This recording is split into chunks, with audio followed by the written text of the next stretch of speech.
Hello, sorry for the freaking wait, but yeah, I wanted to wait to do the New Testament review until this weekend, so that because I'm off all this weekend, so I can actually focus on that, because I had to do my college work and stuff, and essays, and yeah, not fun at all.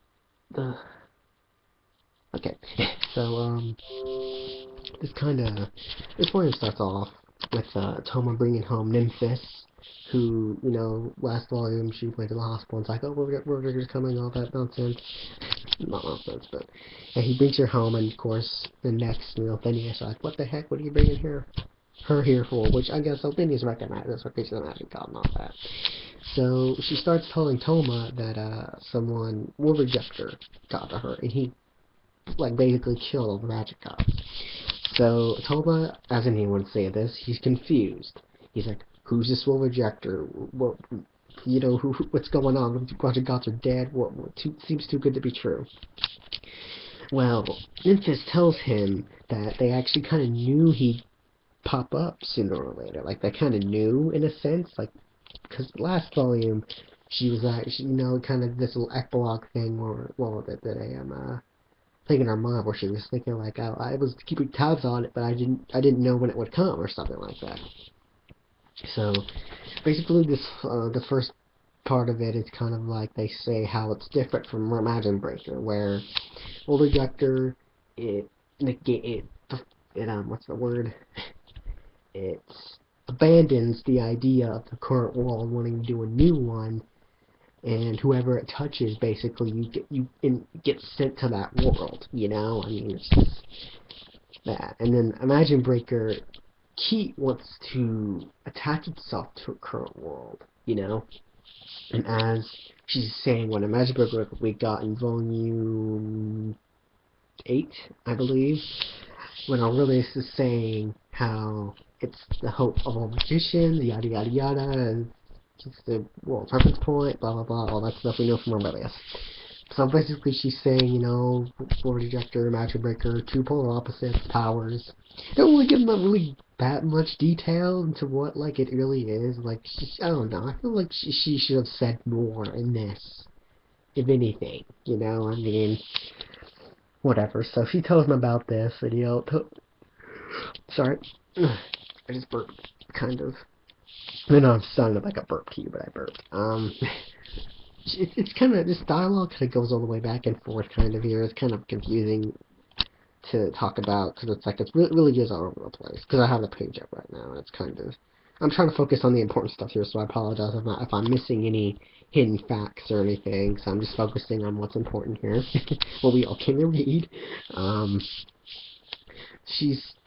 Phineas kind of gives Touma like this little pep speech, like, oh, you're a Joker, you've been fighting princes, queens, knights, and all this, but it's a Joker against a Joker now. You both have kind of a similar power in a sense, and all that pep talk. Guys, pep talk off of this. You really made Touma feel like special. Number one, greatest hero ever. But it's kind of weird how there's one thing where, well, the Rejector was created in the disappointment of Touma. I was trying to get to this situation, or grasp it, to where it's like, Touma strayed from his path, so him not helping the magic gods made World Rejector.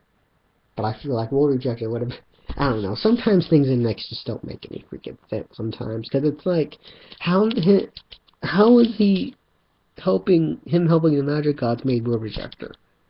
Because it's like, okay, when you read the beginning in this and you keep going until the end, you're gonna be a little confused about, like, wait, what? So did World Rejector really come because he saved the magic god? So, I mean, people that read it will understand, because it kind of goes back and forth between what did the magic gods do to make this or that, but it's just kind of confusing, that part was, because it's like, I don't know. I feel like, that really, I have issues with that. So we cut to Kirihara, crap, I can't remember his name. Golden Retriever, I'm just gonna call him Golden Retriever. I don't know who the girl Kirihara was, or something. I forget her name, but funny thing is, what do you think is here?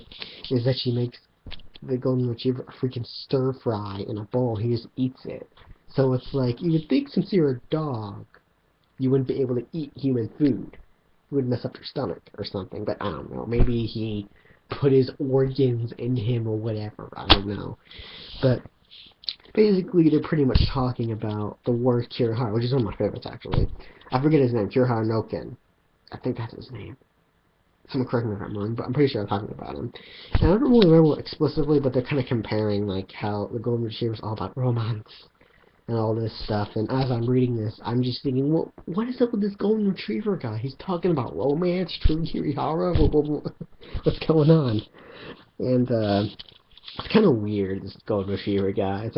It's like, when I first saw this guy in Volume 11, I'm just thinking, oh, that's the dumbest, stupidest thing ever. A guy and a Golden Retriever. That is dumb.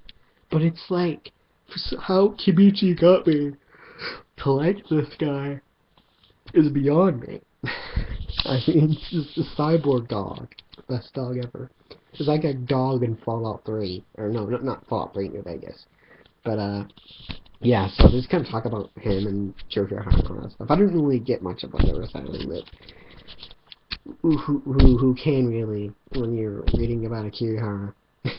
In which Elphinius and Touma kind of go to this shop in the middle of the Nine of Academy City. And by the way, the town is freaking messed up. There's like his windows were broken, everything's messed up. You know, what's expected after a major freaking earthquake. But yeah, so they're walking by. Elphinius is in his pocket, and she just kind of climbs up him like a little Pikachu. I'm surprised no one's made an fan art about that yet. Well, I mean, they made one about Touma with the hat, and Misaka has a Pikachu on her shoulder. I may put that in here. I don't know. But if I can find it, because it was a rarity when I found that. I could probably type it in, but whatever. Getting off track. They kind of talk about...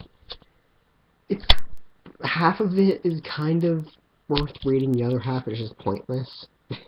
Because the pointless half is just them talking about food, so I mean... But, Elphinius is basically giving him saying how, oh, you think that if you had some new power, if you do taekwondo, if you had a knife, you'd be able to even the playing field. And she's like, you're wrong because you end up somehow killing yourself with that or becoming worse than the guy, evil guy, I don't know. Personally, I think learning karate would help him. Anyone else? Anyone else? And plus, I'm kind of wanting him to get a new power, so Elphinius, I like you, you're a pretty awesome character, but shut up.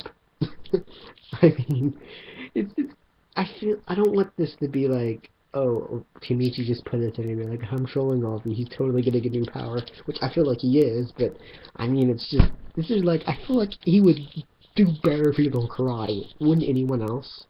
I mean, yeah, street fighting, he can punch, yeah, but I mean, it's like, sure, it might not have helped him against maybe Aqua or Elphinius herself, or, you know, a person from a distance like a god, but still, I mean, the stamina. Well, I mean, I say that, but the kid has freaking incredible stamina. But, yeah, it kind of goes in this good and evil thing where it's like, good isn't good, evil isn't evil, evil was born from true intention or something, or whatever, I don't know. It was kind of weird, but I understood it, made sense. Sorry, I'm yawning. It's like 10 o'clock. So they kind of continue walking down the road until they spot a mysterious figure in the light, in which it is Will Rejector, and this is actually kind of the first time we see her, Elphinius in like an actual shot, I believe. Besides from, you know, the cover and that point, but this is kind of like the first time we see her in an illustration, I think. I believe. I could be totally, I think I'm totally wrong, but yeah, but you kind of meet him, and he's like Sup Imagine, or whatever. I think he's like Sup Imagine Breaker from like the summary. Is he? I mean, I have it up. Oh no, he isn't. What the heck? He's like Hi Imagine Breaker. Did he even say Sup? I don't know. And he's like, he basically knows Nymphis is with him, and he sees Elphinius up on his shoulder, and you know, Touma's like, you know, I'm not gonna let you hurt them, and he's like, but this has nothing to do with you, you know, or at least Toma says, I have nothing to do with this, or whatever. And he's like, yeah, you have nothing to do with this. I just want these magic gods. You're totally fine. You can just leave them here and walk away. And then when she knows Toma is the great hero he is, he's just like, I'm not going to let you do this, blah, blah, blah, yada, yada, yada. I'm a hero, punch you in the face. In which you see them clash. They run towards each other and all that, and that's kind of where the chapter ends. That's chapter 1 review, and I will continue doing these in the course of the day. So, like, today I did, well, I don't know when this will go up, but, yeah, today I'll do it, and then tomorrow, Sunday, Monday, until it's over, and then, of course, I'll have some videos planned for the near future. And I've been way freaking behind on my heavy object reviews, which I won't review like 8 or 9, I'll just maybe stick to like whatever comes out next. I haven't been watching them, so yeah. That's how busy I've been. I apologize for the wait, but I've read this entire volume, so I kind of know what's coming up next, so I hope I can do good on my reviews and please all of you fans out there. And I apologize for being away for so freaking long, college work. But this week I am completely off, so I can do whatever, whenever I want to. I could take a crap in my bed right now, but I won't because I'm a 19-year-old guy and I do not need to poop myself. So I will see you guys next time on Chapter 2 when the two irregulars finally clash. Joker versus Joker.